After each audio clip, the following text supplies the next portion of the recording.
دی. بہت تکلیف دے گئے جملہ بازوں کو میں جانتا ہوں، اس لیے کہ وہ اپنے من مانے سے پہنانے کی کوشش کریں گے. اگر پہلی بات درست ہے کہ مسیح محمدی نے قرآنی ہدایت کو دنیا پر پھیلانے کے لیے آنا تھا، تو جو اس کی تکذیب کرے گا وہ سارے قرآن کی ہدایت کی تکذیب کر دے گا، اس کے راستے میں روڑے اٹکائے گا، اشاعت دین کی راہ میں کھڑا ہو جائے گا اور کوشش کرے گا کہ ہدایت کا سلسلہ آگے نہ بڑھ سکے. بس یہ معنی ہے اس کے. اسی لیے اوپر تلے ان دو حوالوں کو اکٹھا کر کے جماعت کو سمجھانے کے لیے یہ میں نے عبارتیں اختیار کی ہیں کہ فرماتے ہیں خدا تعالیٰ کی قسم کھا کر کہتا ہوں کہ حق یہی ہے کہ جو مجھے چھوڑے گا اور میری تکذیب کرے گا وہ زبان سے نہ کرے مگر اپنے عمل سے اس نے سارے قرآن کی تکذیب کر دی. زبان سے نہ کرے سے مراد یہ ہے کہ میں یہ نہیں کہتا کہ وہ قرآن کو زبان سے جھٹلا رہا ہے، زبان سے تو اقرار کرتا رہے گا لیکن عملاً زبان سے اقرار کرتا رہے گا مگر عملاً وہ قرآن کی ہدایت کی اشاعت کی راہ میں روک بنے گا. بس حقیقت یہ ہے کہ وہ جماعت کے دشمن جو ہماری راہ میں روڑے اٹکاتے ہیں اور کوشش کرتے ہیں کہ جماعت کا نام مٹ جائے، وہ کیا کوشش کر رہے ہیں غور نہیں کرتے کہ آج ساری دنیا میں تبلیغ اسلام کی ذمہ داری تو ہمارے سر پر آ پڑی ہے. اللہ کے فضل کے ساتھ قرآن کریم کی تعلیم کی سب دنیا میں اشاعت کر رہے ہیں، اور تلوار کے زور سے نہیں، نہ کسی تیل والے ملک کی دولت کے بل پر، بلکہ خالصتاً للہ جانی اور مالی قربانی کرتے ہوئے ہم تعلیم قرآن کو ساری دنیا میں پھیلا رہے ہیں. بس یہ مراد ہے حضرت مسیح موعود علیہ السلام کی کہ اس طرح وہ گویا قرآن کی تکذیب کرے گا.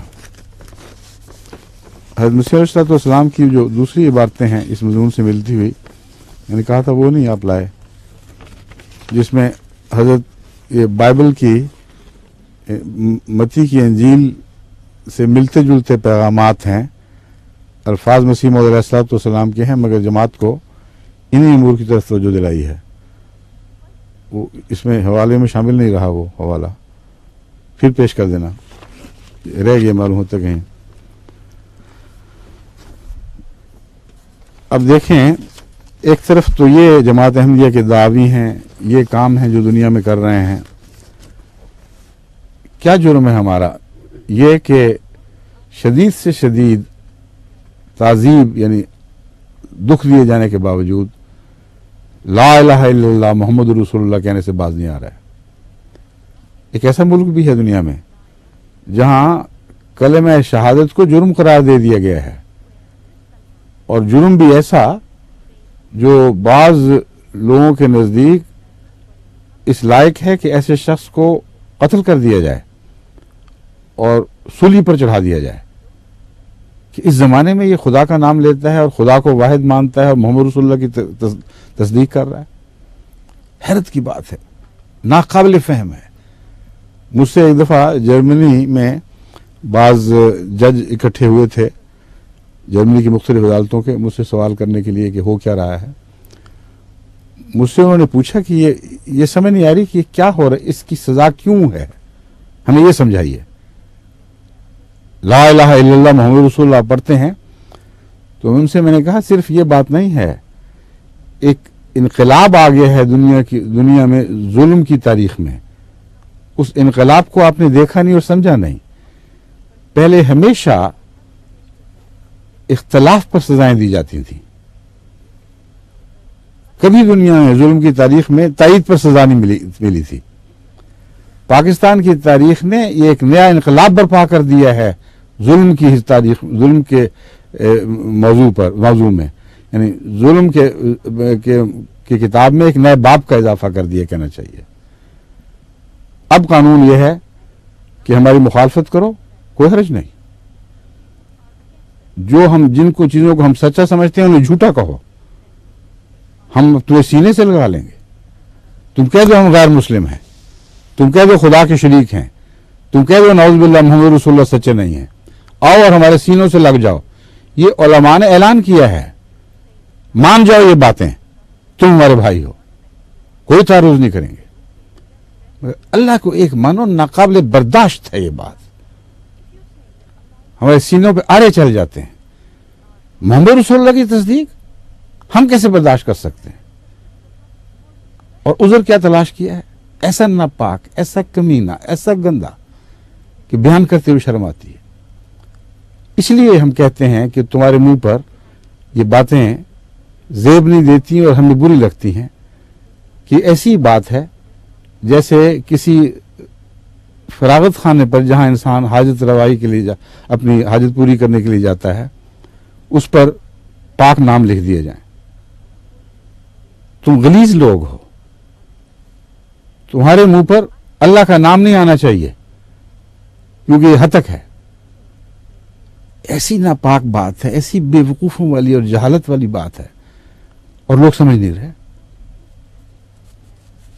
حضرت محمد رسول اللہ صلی اللہ علیہ وآلہ وسلم تو کسی سے بھی اللہ کا نام سنتے تھے تو پیار کی نظر سے دیکھا کرتے تھے کیونکہ اللہ کے عاشق تھے. دلوں کا حال تو خدا جانتا ہے دلوں میں کیا ہے. مگر کوئی انسان ایسا نہیں ہے جسے کوئی دنیا کے شریف النفس انسان اللہ کا نام لینے سے روکے یہ کہہ کر کہ تم گندے ہو. تم کیا ہو؟ تم کبھی اپنا باطن دیکھا ہے؟ کبھی اپنی گردن میں جھانک کے دیکھا ہے کیسے کیسے بد خیالات تمہارے دلوں میں پیدا ہوتے ہیں، کیسی کیسی مکروہ باتوں میں ملوث ہوتے ہو. سارا ملک جرائم سے بھر گیا ہے اور تمہیں کوئی ہوش نہیں. اور خدا کی عظمت اور تقدیس کو اگر کوئی خطرہ پیدا ہوتا ہے تو ان احمدیوں سے جو ماریں کھاتے ہیں، جیلوں میں بھیجے جاتے ہیں، جن کی زندگی پر ایک تلوار لٹکی ہوئی ہے کہ اگر تم نے خدا کا نام لیا تو تمہیں قتل کر دیا جائے گا، پھر بھی خدا کا نام لیتے ہیں، یہ ناپاک لوگ ہیں. کیا نعوذ باللہ بلال ناپاک تھا جو کلمے کی خاطر گلیوں میں گھسیٹا جاتا تھا؟ اس کو بھی تو یہی کہا جاتا تھا تم کون ہوتے ہو، تمہیں حق کیا ہے یہ باتیں کرنے کا؟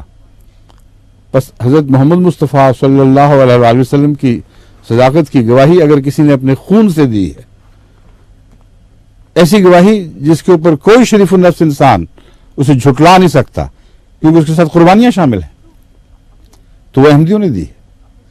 احمدیوں کو توفیق مل رہی ہے. ناپاک دل کو جرأت کیسے ہو سکتی ہے کہ پاک کلام کی خاطر اپنی جانیں فدا کر دے؟ کتنے ہیں جو کلمہ پڑھتے ہوئے شہید کر دیے گئے. بس اس لیے یہ جہرانہ باتیں ہیں، ان سے استغفار اور توبہ کرو ورنہ خدا کے حضور پکڑے جاؤ گے. تمہاری عدالتیں دنیا تک رہیں گی. پھر وہ عدالت چلے گی جس عدالت کے متعلق حضرت اقدس محمد مصطفیٰ صلی اللہ علیہ وآلہ وسلم نے اپنے ایک صحابی کو یوں مخاطب فرمایا. وہ واقعہ کیا ہے؟ حضرت رسول اکرم صلی اللہ علیہ وآلہ وسلم کی خدمت میں ایک صحابی نے عرض کیا کہ یا رسول اللہ، ایک دشمن، ایک کافر جو بڑا جری اور طاقتور دشمن تھا، لمبے مقابلے کے بعد میں نے اسے زیر کر لیا، اور جب میں اسے زمین پر لٹا کر اس کی گردن پر تلوار رکھ دی تو اپنی جان بچانے کی خاطر اس پلید اور ناپاک نے یہ کہا لا الہ الا اللہ، اللہ کے سوا اور کوئی معبود نہیں. میں جانتا تھا کہ یہ چلاکی کر رہا ہے، اپنی جان بچانے کے لیے کر رہا ہے، میں نے پھر بھی وہ تلوار چلا دی. وہ کہتے ہیں میں نے ساری زندگی میں حضرت محمد رسول اللہ صلی اللہ علیہ وسلم کو اتنا غصے میں نہیں دیکھا جتنا یہ بات سن کر غصے میں آئے. بار بار کہنے فرمانے لگے حل لا شققت قلبہ، حل لا شققت قلبہ. او بد نصیب، تم نے کیا دل پھاڑ کر دیکھ لیا تھا؟ دل پھاڑ کر کیوں نہیں دیکھ لیا کہ سچ کہہ رہا تھا یا جھوٹ کہہ رہا تھا؟ تمہیں کیا پتا؟ جو محمد رسول اللہ کے صحابہ کو پتا نہیں وہ ان مولویوں کو پتا ہے، ان عادلوں کو پتا ہے جو آج کی عدالت پہ بیٹھے ہوئے ہیں. اور پھر فرمایا، اور کتنی خطرناک، کتنا بڑا اور خطرناک انذار ہے کہ قیامت کے دن جب اس کا لا الہ الا اللہ تمہارے خلاف گواہ بن کر کھڑا ہوگا تو تم اس کو کیا جواب دو گے؟